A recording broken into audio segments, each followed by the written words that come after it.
first period, Edmonton was coming back. Ron McLean could put his hand up. You know, I have to tell you, Kyle, that there were a bunch of us, and I'll say it myself. I won't say who the others were. I'll say myself. I am generally optimistic. I thought Edmonton was done. There were others who are generally optimistic who thought Edmonton was done. And to their credit, they tied it. They went ahead. Like, the emotion swings were crazy. Tied it, went ahead, blew it in regulation. Some of the chances in overtime, the Frederick kick that hit the post, and I think that would have counted. I think that when it's very clear in these playoffs, they do not want to take goals off the board. And I didn't see anything there that was so egregious they would have taken it off the board. And then the Bennett post. Like, if there's one thing that really alarms me about Edmonton's game, they don't get the puck out enough. That happened on the game-tying goal, and that happened on that play where Bennett hit the crossbar. And then they won it. I did not think Edmonton was coming back in that game. I just looked at Florida and the way they played, and I thought they were done in this game. And I'll say this, Stuart Skinner, he got pulled. I thought he was great in the first period. And even though he gets a no decision, and Pickard now 7-0, like unbelievably 7-0, Stuart Skinner's role in this game should not be forgotten, because that first period could have been a lot worse than 3-0. That could have been 5 or 6-0. That was a vibe change pull. Yes, it was a vibe change pull. Now, I got to tell you a little bit about Taylor Swift before we break. Yeah, you weren't too far away from them. We were, so our seats where Dave and I sit, we sit at the top of one of the sections, and her and Travis Kelce's box was 3 away from us. So they were close. Like, Dave and I walked down the hallway at one point before I realized she was there, and Dave goes, "Which suite do you think Taylor Swift is in?" And I started laughing because it was the one with 2 cops and armed military personnel outside of it. And in their suite, they had the black shades pulled on the sides. Like, no other suite had the black shades pulled. And, you know, Gretzky got in there because he's Gretzky. Dave tried. He got rebuffed. And that's not true. He's in handcuffs. Yeah, he didn't try. Yeah, Dave was taken to the jail in the basement of the arena. No. So nobody else was getting in there.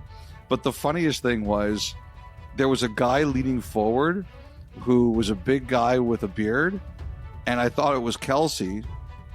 So I took a picture of it, and I said to Spearsy, "We should put this on the second intermission. Like, this is how close we are to Swift and Kelsey."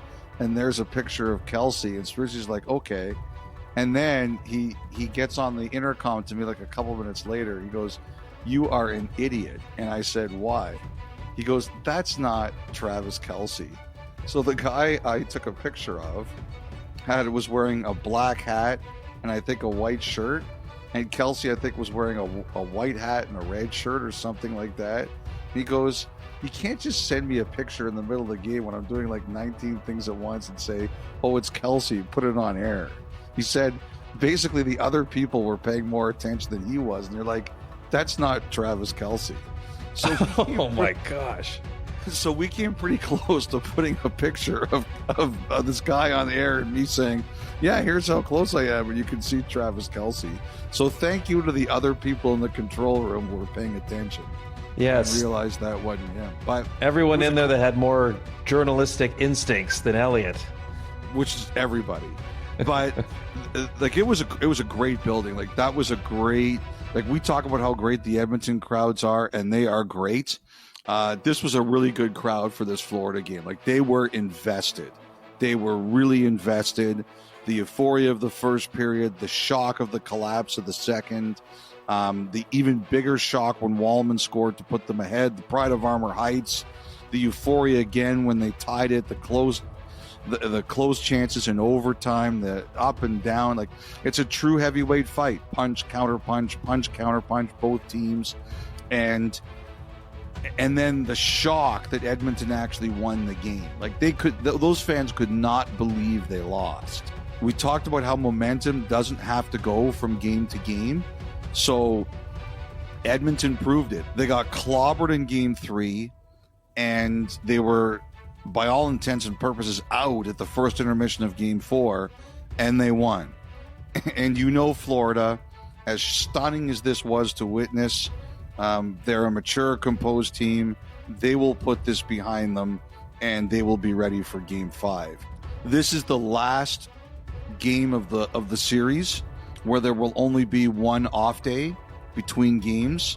So it's a quick turnaround, and Stetcher didn't play after the first period, 4 minutes.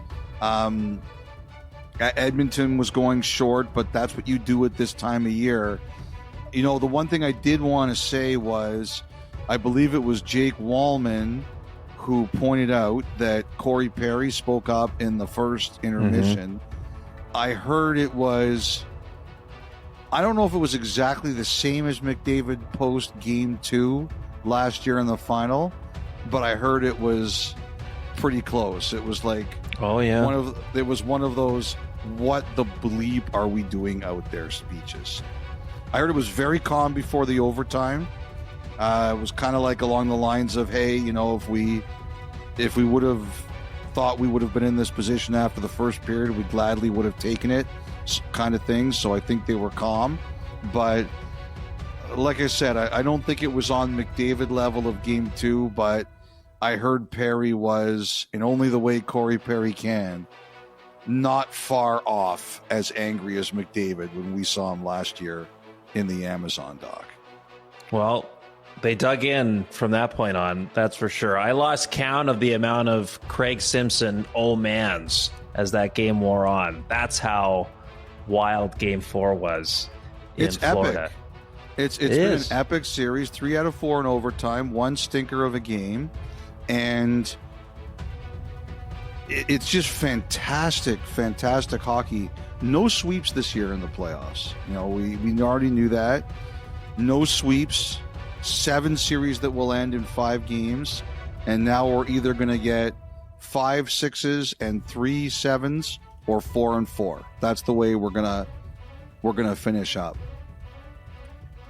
And also, we're gonna have a chance at most goals in the third periods of any playoff year ever. They're getting close to the record.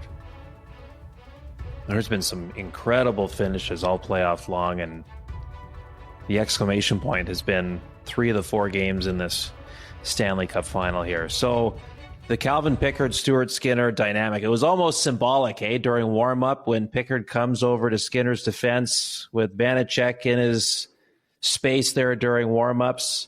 And as he was saying to Gene Principe in the